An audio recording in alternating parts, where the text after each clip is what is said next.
Today's Wednesday Wonder, I think it's a Wednesday Wander or a Wednesday Wonder. Today's Wednesday Wander is about how critics are going to critic.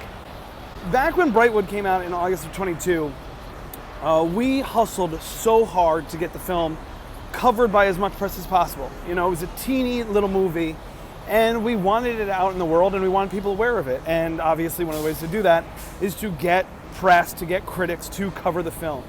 But when you put something out into the world, you really have no control or idea about how it's going to be received by strangers.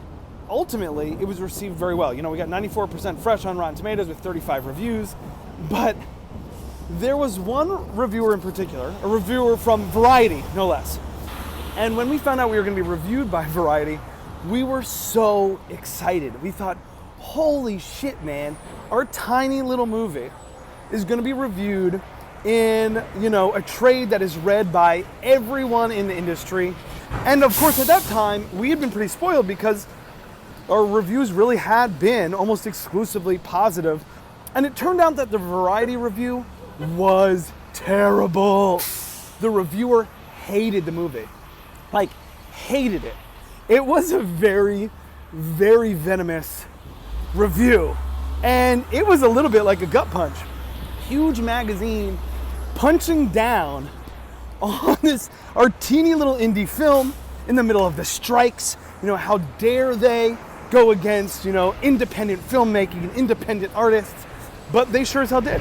I think he got a lot of it wrong, but he's definitely entitled to his opinion, and he's entitled to the way he felt about the film. And ultimately, I guess, I was happy that it elicited a very strong reaction. So the point of all this is simply to say, you know, critics are going to critic. You need to be thinking about your audience. You need to think about how people are going to respond to your work, who they are, where you can find them, how to get into their hands. But once you've done all that, and once it's out in the world, there's very little you can do to control their experience. We create it, and then we set it free.